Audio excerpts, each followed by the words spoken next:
The Discourses of Christ of the Last Days.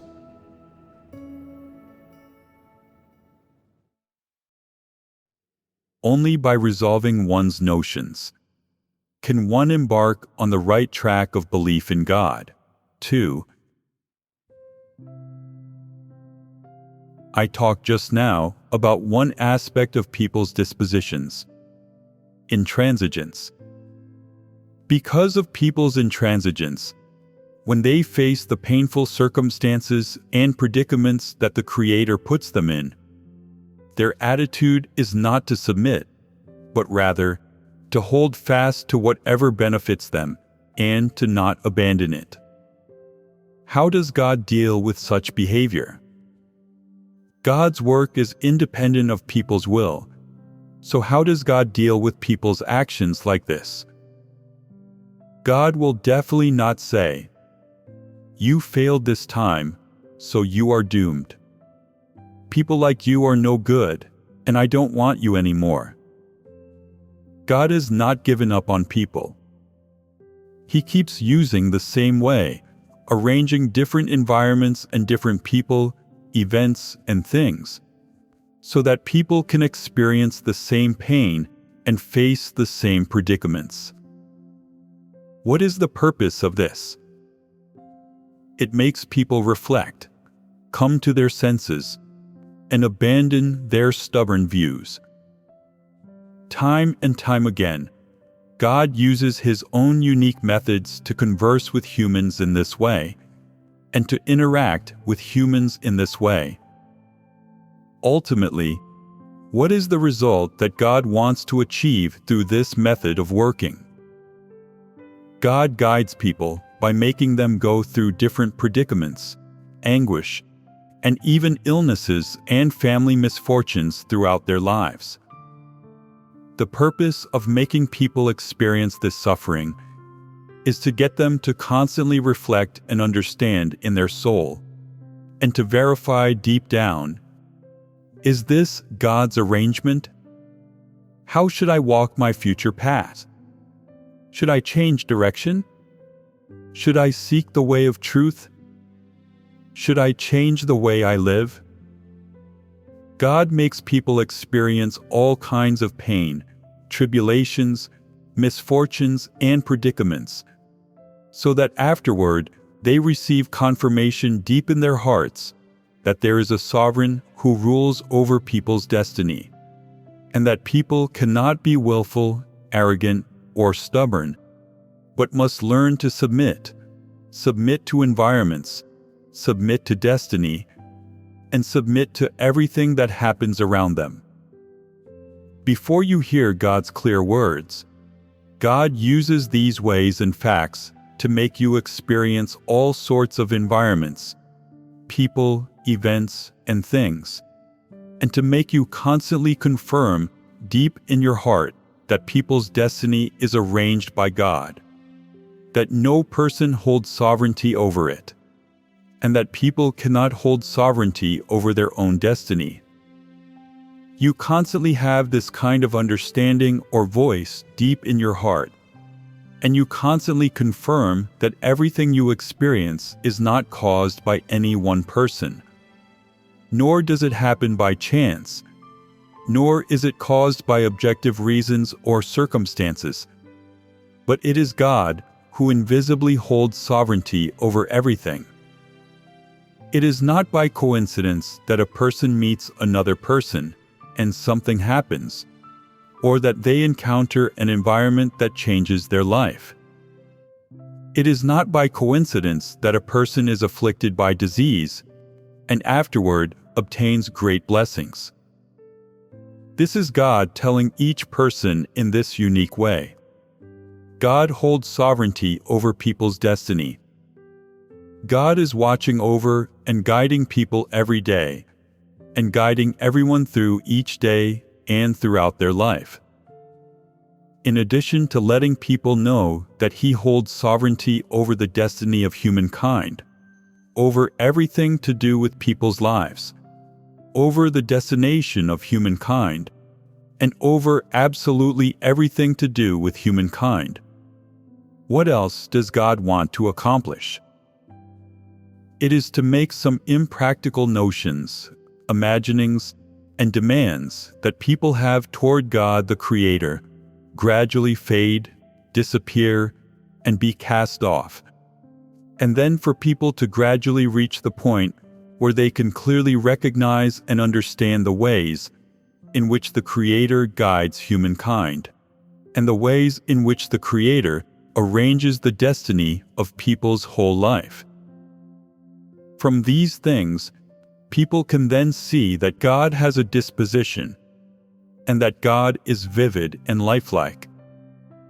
He is not a clay statue, nor a robot, nor is he an inanimate creature imagined by people, but rather, he has life and dispositions. In one sense, this makes people understand the ways in which the Creator works, and makes people let go of all sorts of notions, imaginings, and some empty reasoning and logic that do not conform to reality. In short, it makes people let go of all empty notions and imaginings regarding God's work. In another sense, once they let go of these notions and imaginings, people can accept and submit to God's work and His sovereignty. This is a small result in one sense, but in another sense, there is a result that you have not seen, and it is the one that is the biggest and the most profound. What is this result? It is that God uses these ways to tell people that everything He does and accomplishes on people, He does in a particularly practical and real state.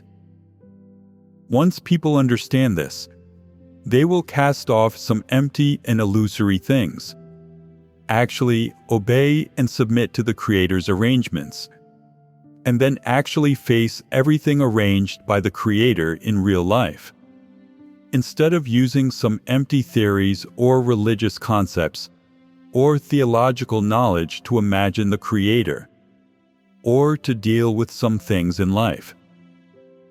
This is the outcome that God wants to see and what He wants to achieve in people. Therefore, in the first stage, before you hear the Creator's voice and understand the Creator's clear words about various truths, the way God works on people is to arrange various environments for you to experience and be exposed to.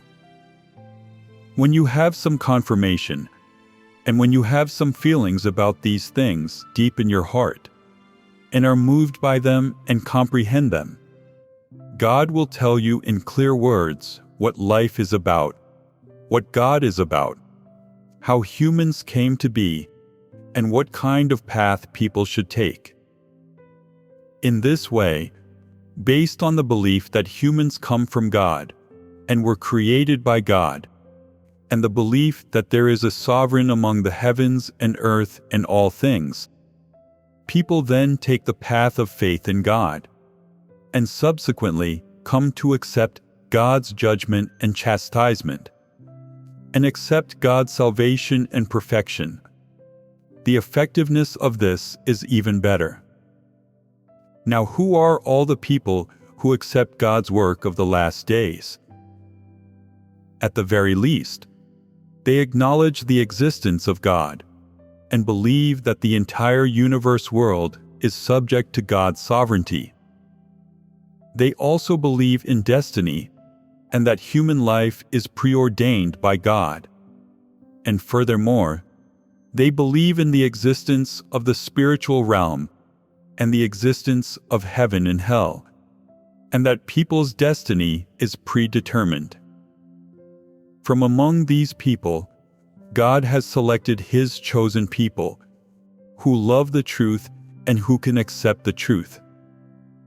They can understand God's voice and accept God's work. This is one way and one principle by which God works. We talked just now about how God works on people, and about the ways in which God works. We touched on these things alone, without saying anything about what people's notions are or what demands people place on God. Let's fellowship now on the issues in this regard. Since we mentioned in this fellowship that people have some empty and vague ideas and understandings about God's work, let's find some examples to prove this, and talk a little bit about both positive and negative examples. On this foundation, won't people then be able to understand which imaginings are fairly hollow and quite vague, and are notions about God's work? Starting with the story I told you earlier, the protagonist of the story went through a number of painful experiences in life. After each painful experience, God continued using His own methods to arrange and orchestrate her destiny and guide her on the road ahead. Although she didn't understand, didn't know, and didn't reflect, God still did this, just as He had always done. At this stage, did she display some thoughts about this way in which the Creator works? Could those thoughts be said to be a sort of notion? What exactly are these thoughts and this kind of notion? First of all, in terms of the protagonist herself, she had one wish. She didn't expect to be rich or wealthy in life. She only wanted someone to rely on. Through dissection and analysis, we can see that this wish was wrong. In one sense, it was contrary to the destiny that God orchestrates and arranges for people, and in another sense, it wasn't practical either. So has God provided a definition or a statement about this wish of hers? According to people's imaginings, it would be very easy for God to make a person understand a little bit of doctrine, wouldn't it? If He wanted to make them understand, wouldn't they just understand? This woman had a desire to have someone to rely on. God could make her not have that desire, or make her change that desire. Did God do that? No, God didn't do that. Was her desire a sort of notion? Was it supernatural? Was it hollow? It is a natural phenomenon for such thoughts to arise in people. Why do I say that it's a natural phenomenon? God made man with free will. Man has a brain, thoughts, and ideas. After being corrupted by Satan, man became immersed in the sounds and sights of the world. And, after being educated by parents, conditioned by families, and educated by society, many things arise in man's thoughts. Things that are born of man's heart, which all come forth naturally. How are these things that come forth naturally within man formed? Firstly, a person must have the ability to give thought to problems. This is the foundation one must have to be able to give rise to these things. Then, through environmental conditioning, such as being educated by one's family and society, as well as being impelled by one's own corrupt dispositions and ambitions and desires, these thoughts gradually take shape. When it comes to such formed thoughts and ideas, regardless of whether they accord with reality or are hollow, or however else they may be, we will not pass a verdict on them now. Instead, we will just speak about how God handles thoughts of this kind. Does God condemn them? God does not condemn them. So how does He approach them? He does not remove such thoughts from people. People harbor a notion and imagining. They think that with a gentle touch of God's great, formless hand, their thinking will be changed. Is this notion not vague, supernatural, and hollow? This is a notion people have of how God works. In the depths of their hearts, people often have fantasies of God's work and the methods of His work, though they do not give voice to them. People imagine the Creator coming softly next to man, and, with a wave of His great hand and a puff of breath, or with the rotation of a thought, the negative things inside man will disappear in an instant, with the wordless silence of a great wind blowing away a cloud. How does God treat these ideas of man, these things to which man's mind gives rise? God does not resolve them with supernatural, hollow methods, but by laying out man's environment. What sort of environment does He lay out? It is not hollow. God does not do anything supernatural, breaking all the laws. Rather, He lays out an environment that compels a person to understand the matter and to reflect unceasingly, after which God makes use of all manner of people, events, and things to light that person's way, whereupon that person comes to an understanding. God does not change their destiny. He just adds a few incidents to the course of their destiny, thereby enabling them to understand these things.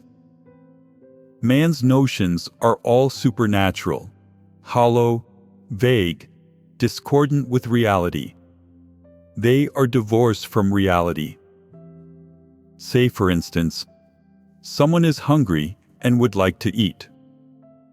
There are those who would say, God is almighty. All He'd have to do would be to breathe on me and I'd be full. Do I really need to cook?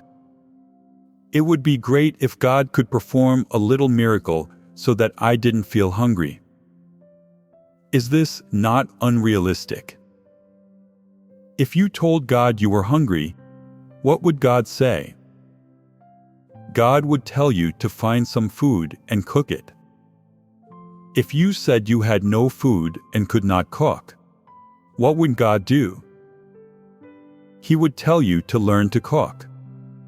This is the practical side of God's work. When you encounter something obscure to you, and you no longer give hollow prayers, or rely vaguely on God in a self-assured way, or consign your hopes upon these notions and imaginings you have about God, you will then know what it is you should do. You will know your duty, your responsibility, and your obligation. I just talked about one aspect, which is that when people don't understand the environments that God lays out, what does God do? God continues to lay out environments. He does this so that people keep on understanding the Creator's sovereignty and understanding what their destiny is through the experience of life, and so that people know deep down that their wishes are distinct from their destiny and distinct from the Creator's arrangements. He does it so that people will then learn to gradually let go of their own wishes and submit to everything the Creator orchestrates. This is fairly easy to understand.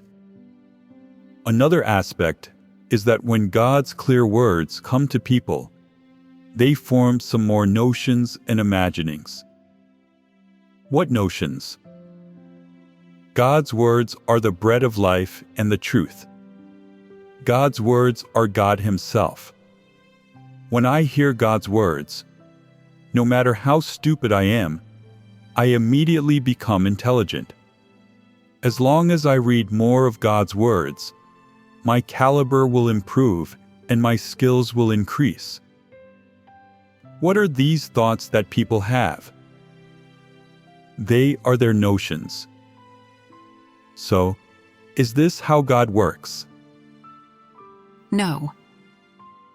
Since these are man's notions, They are definitely at odds with God's work and in opposition with it. Herein lies a fact. God speaks with man face to face and tells him what he should and should not do, what road he should take, how he should submit to God, and the principles he should enter into within the various aspects of the work. God clearly tells man all these things. Yet man often still waits and anticipates that God will tell him what his intention really is, by means other than his words, hoping to be able to attain previously unimaginable results and hoping to witness miracles. Is this not man's notion?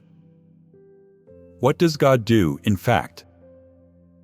God lays out practical environments for people to go through and experience God's words. What does God do if people still don't understand His will after He lays out those practical environments for them? He enlightens and guides people. What should you do if He doesn't enlighten and guide you? Practice according to God's words and do as God says. That's right. From the time that God began His work until the present, how many words has God spoken to people face to face? There are so many that even if you spent several years reading them, you still wouldn't get to the end. But how many words do people gain? If a person gains too few of them, what does that prove? It proves that the person has not put enough effort into God's words and has not listened to them. There are some who say, "I listened, but did you take God's words in? Did you understand them? Did you focus on them?"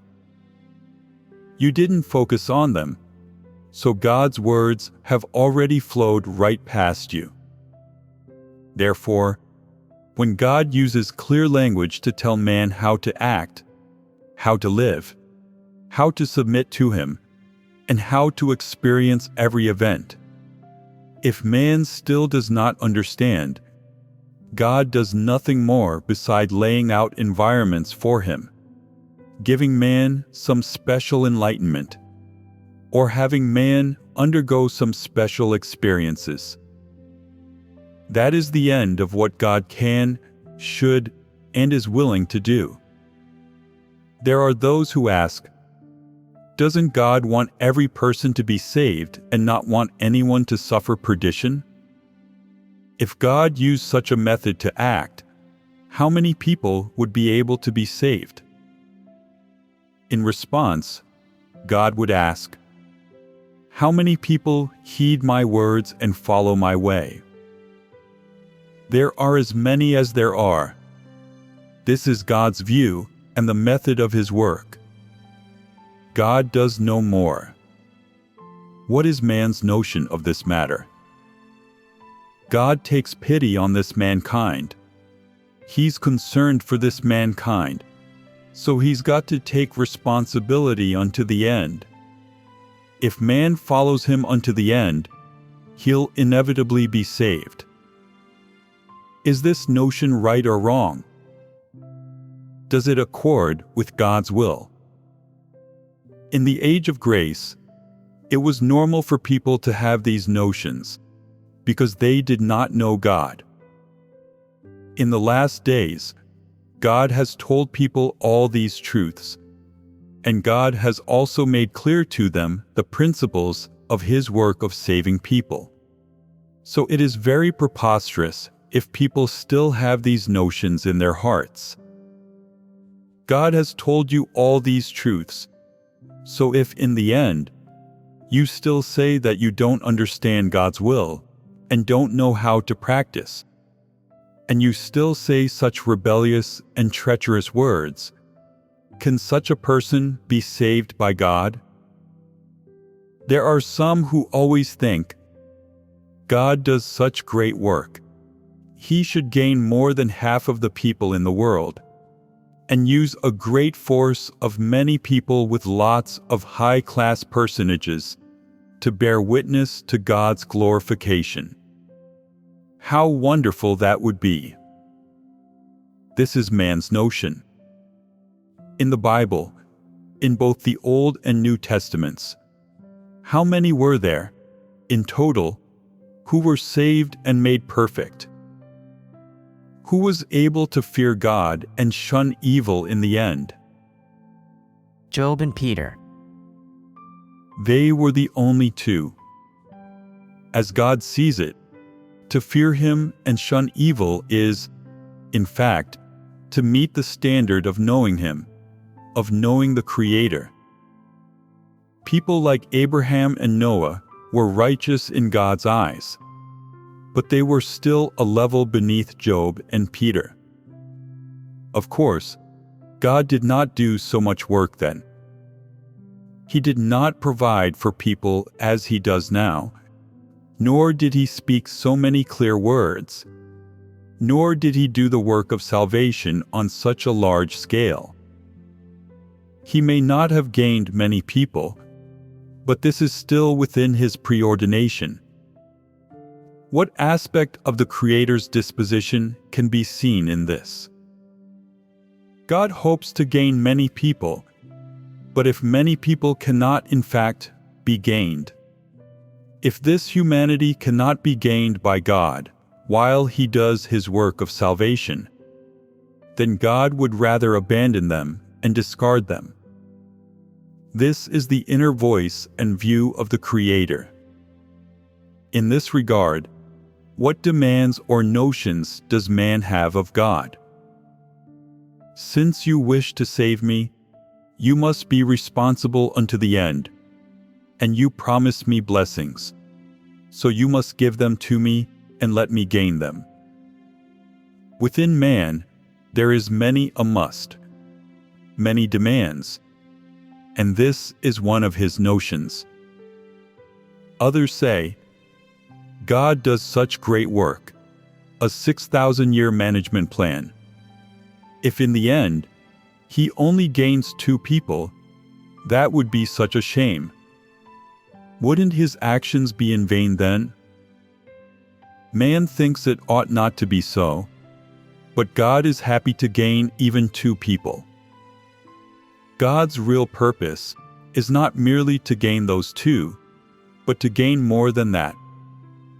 But if people do not wake up and understand, and they all misunderstand and resist God, and are all hopeless and worthless, then God would rather not have them. That is God's disposition. Some people say, that won't do. Wouldn't Satan be laughing then? Satan may be laughing, but is it not God's vanquished enemy all the same? God has still gained mankind, several among them, who can rebel against Satan and not suffer its control. God has gained true created beings. Are those who have not been gained by God then taken captive by Satan? You have not been made perfect. Are you capable of following Satan? Some people say, even if God doesn't want me, I still won't follow Satan. Even if it offered me blessings, I wouldn't take them. None of those whom God has not gained follow Satan. Does God not thus gain glory? People have a notion about the number of people God gains, or the scale with which He gains them. They believe God should not gain only those few. That man can give rise to such a notion is because, in one regard, man cannot fathom the mind of God, and cannot understand what sort of person He wants to gain. There is always a distance between man and God. In another regard, to have such a notion is a way for man to comfort himself and set himself free so far as his own destiny and future are concerned. Man believes, God has gained so few people. how glorious it would be for him to gain us all. If God didn't discard a single person, but conquered everyone, and everyone was made perfect in the end, and the talk of God's choosing and saving people didn't come to naught, nor did his work of management, then wouldn't Satan be humiliated all the more? Wouldn't God gain greater glory? That he can say, this is partly because he does not know the Creator, and partly because he has his own selfish motive. He is worried about his future, so he hitches it to the Creator's glory, and thus his heart feels at ease, thinking that he can have his cake and eat it too. In addition, he also feels that God gaining people and humiliating Satan is strong evidence of Satan's defeat. It's killing 3 birds with 1 stone. People are really good at working out how to benefit themselves. This notion is quite clever, isn't it? People have selfish motives, and is there not something of rebelliousness in these motives? Is there not a demand made of God? There is within it an unvoiced resistance against God that says, "You have chosen us, led us, labored so much on us, bestowed your life and your entirety upon us, bestowed your words and truth upon us, and had us follow you all these years. What a loss it would be if you couldn't gain us in the end." Such an excuse is an attempt to blackmail God, to obligate him to gain them. It's saying that if God doesn't gain them, then they won't be losing out, and that it's God who will suffer a loss. Is this statement correct? Within this, there are both man's demands and his imaginings and notions. God does such great work, so he must gain however many people. Where does this must come from? It comes from man's notions and imaginings, his unreasonable demands, and his vanity, along with some admixture of his intransigent and ferocious disposition. Such notions of man must be fellowshipped on from another perspective.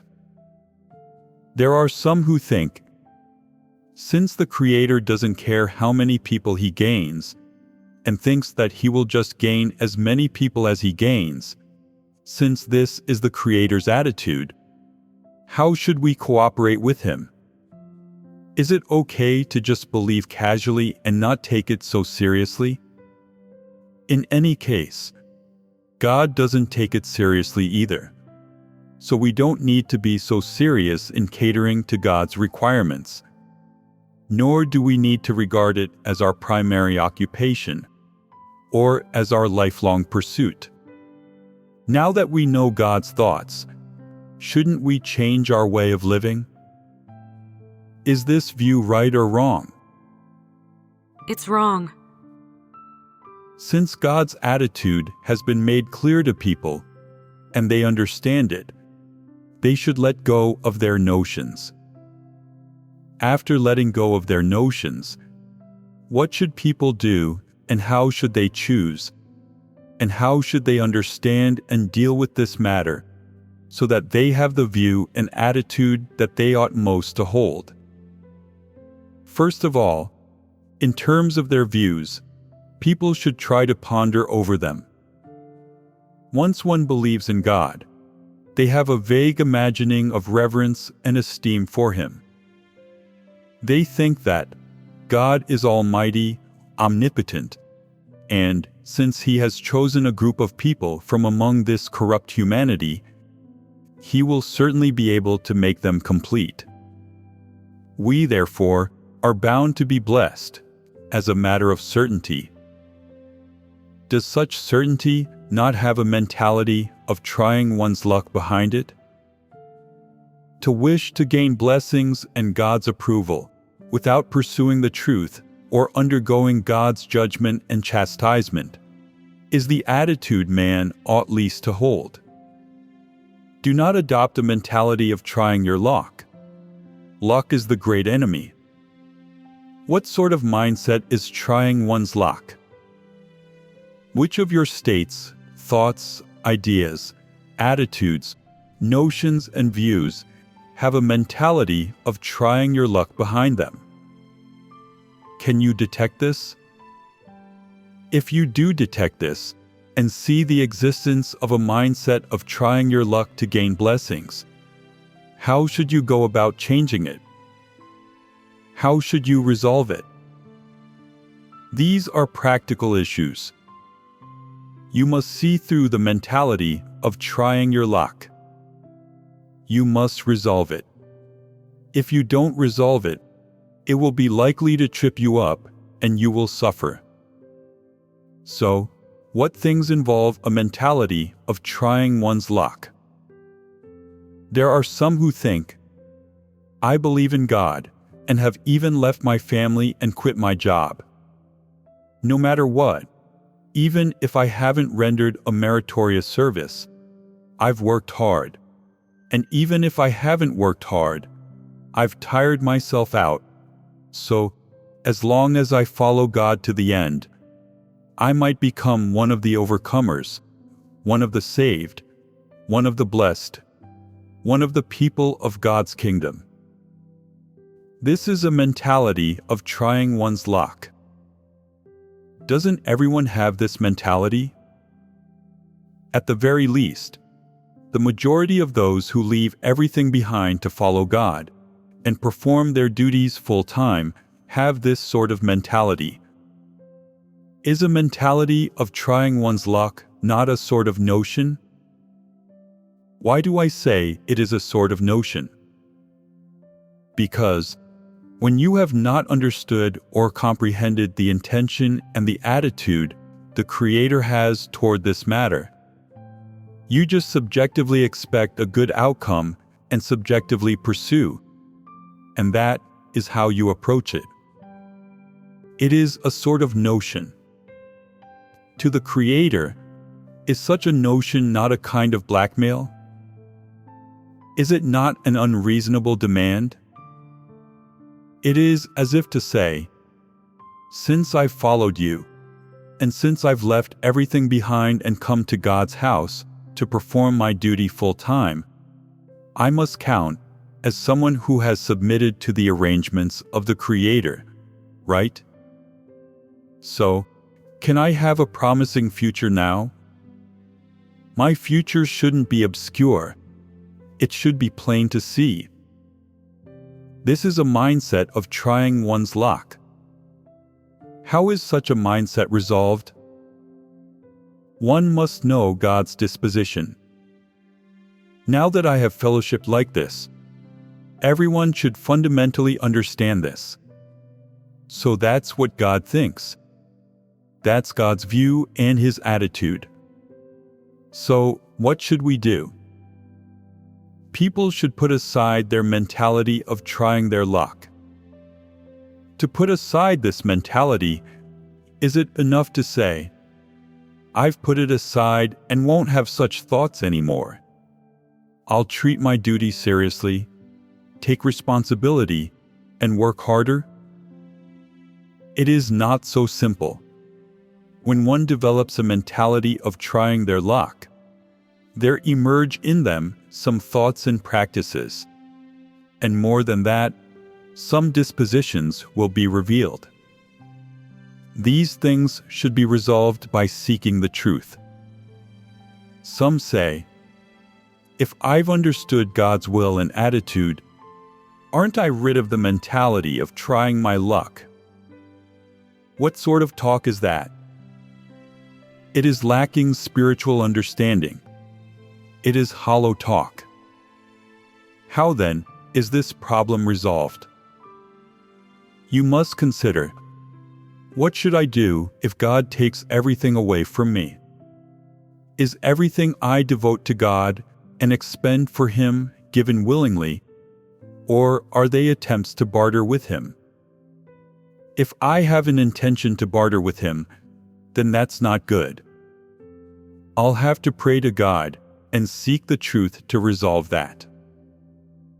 In addition, as you practice and as you perform your duty, you should understand which truth principles you do not understand, what you do that goes against God's requirements and His will, what sort of path is the wrong one and the path of disaster, and what sort of path is the one that can meet with God's approval. What other things involve a mindset of trying one's luck? There are people who, having come down with a serious illness, are saved by God and are ill no longer. They think, all of you believe in God to chase after blessings. I'm different. It was God's great love that brought me here. He gave me special circumstances and special experiences that led me to believe in Him. So He loves me more than He loves you. He treats me with particular grace, and in the end, I will have a greater chance to survive than you. They think they have an extraordinary, special relationship with God, that their relationship with Him is different from those of ordinary people. Because of their special experience, they feel themselves to be extraordinary and uncommon, and they therefore maintain a kind of certainty that they will succeed. They define themselves as assuredly different from others, and are assured of their ability to survive. This, too, is a mentality of trying one's luck. There are others who have taken on some important work and whose status is high. They suffer a bit more than others, are pruned a bit more than others, keep themselves a bit busier than others, and speak a bit more than others. They think, I've been put in an important position by God and by His house, and I am in favor with my brothers and sisters. What an honor this is! Doesn't this mean I'll be blessed before others? This, too, is a mentality of trying one's luck, and it is a kind of notion. I have just talked about some practical manifestations and states of trying one's luck. What other states, manifestations, or things that often arise and habitually exist in people's minds belong to trying one's luck? Besides those who have special experiences, high status, and who have left everything behind to expend themselves for God full time, there are also those who are qualified, do some special duties, and have some special talents. These people all have a mindset of trying their luck. What does qualified refer to? For example, some who preach the gospel believe that if they win over 10 people, they will have borne 10 fruits and have a 10% chance of being blessed, and that if they bear 50 fruits, they will have a 50% chance, and if they bear 100 fruits, then they will have a 100% chance.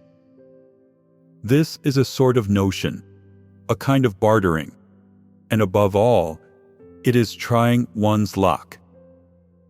If they can measure God's work while holding on to these notions and this mentality of trying their luck, is this believing in God? What path are they taking?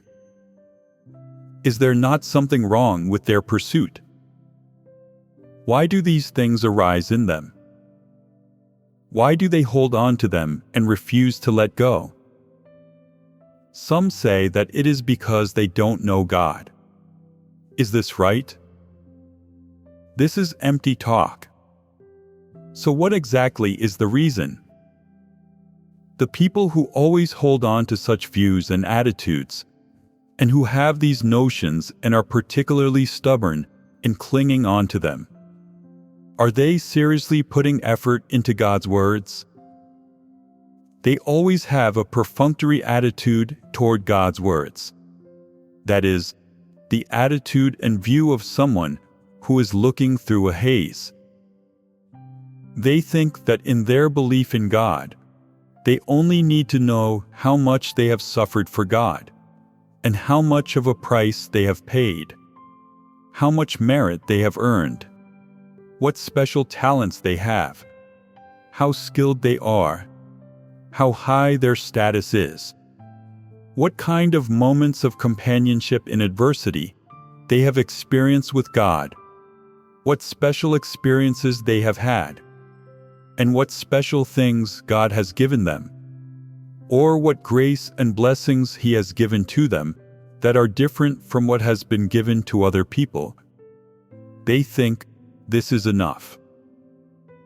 No matter how tightly they cling on to these views, they have never reflected on whether these views of theirs are correct, or which of God's words and which principles of His work these views conflict with, or whether these views have been validated by God, or whether God works this way, or accomplishes things this way. They have never cared about these issues. Up until now, they have only pondered, ruminated, and dreamed in their own minds. So what has the truth become to them? It has become a decoration. Although these people believe in God, their belief has nothing to do with God or with the truth. So what does their belief have to do with?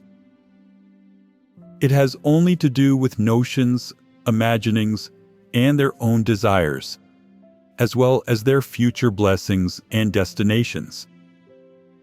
They haven't put effort into the truth, so they end up with these results. Through today's fellowship, now that you have gained some understanding of God's way of working or God's views and attitude, can this have some effect and achieve some results when it comes to your pursuit of knowing God, your pursuit of the truth, and your pursuit of life entry? Can it turn your wrong views around so that you let go of your own notions? What does this require people to do? To let go of their notions and act according to the standards required by God. You must understand that since God has made such requirements and determinations, He will definitely bring them to pass. In the end, the fact is that God's words will not come to naught. They will all be accomplished and fulfilled. If you think that God may not necessarily carry out the things He talks of, this is man's notion and imagining, and it is also doubting and judging God. There are some who say, "How could God do that? How could He be content with just saving as many people as He saves?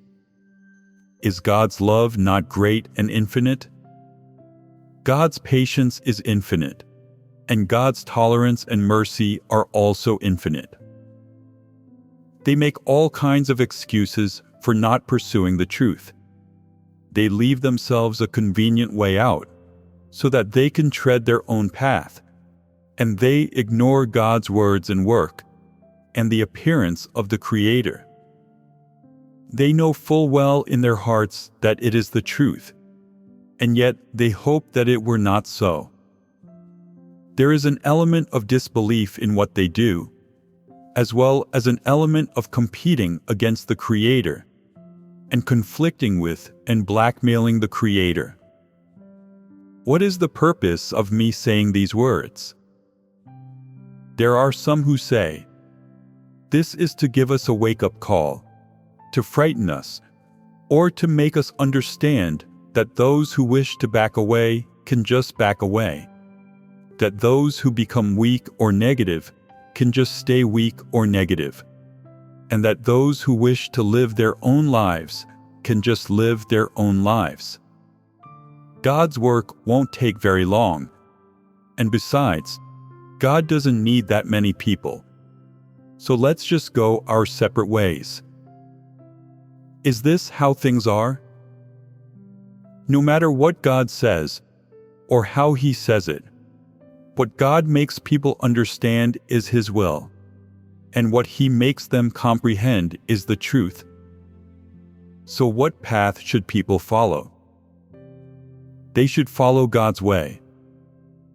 What should people reflect on and seek to resolve? All notions, imaginings, and demands that are antagonistic toward God. These things are all contrary to the truth. You must give up these things. You must dispel these things from your heart, and you must no longer be affected or controlled by them. You must be able to truly come before God and accept the judgment, chastisement, and pruning of God's words. You must be cleansed of your corrupt dispositions and achieve submission to God's orchestration and arrangements. In addition, you must constantly reflect on the things in yourself that are incompatible with God and contrary to the truth, and reflect on your corrupt dispositions, your incorrect views on various matters, and man's different notions and imaginings.